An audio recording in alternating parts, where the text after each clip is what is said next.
So it's important to look to see what happened to another world superpower when it tried to use shady trade practices to bring China into line.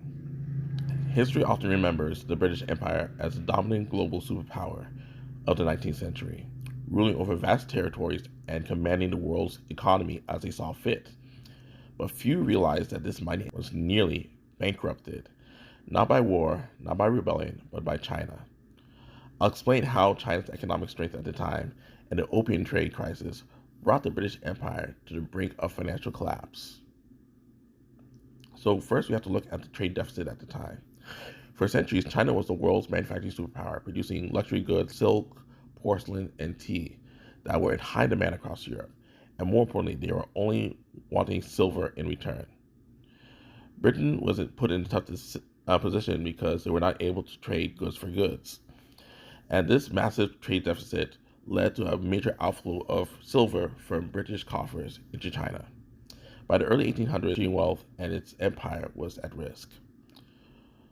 Facing economic disaster, Britain turned to a sinister solution: opium.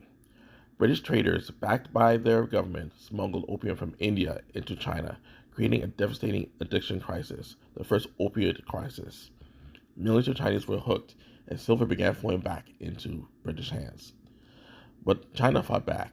In 1839, the Qing dynasty confiscated and destroyed British opium stocks, triggering the First Opium War. So these wars had immediate costs for the empire. Britain won the war, but victory came at a staggering price. Military campaigns drained the treasury, and the empire struggled to maintain control. Meanwhile, China's resilience forced Britain into a second war, lasting from 1856 to 1860. The defenses of maintaining colonies, suppressing rebellions like the Indian Mutiny of 1857, and other wars fought in Asia stretched Britain's finances to the limit. Eventually, this led to the British Empire's economic decline. By the late 19th century, Britain's industrial dominance was fading.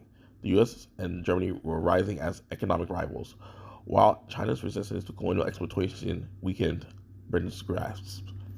The empire, overextended and indebted, eventually started its long decline that will end in its dissolution as we knew it in the 20th century.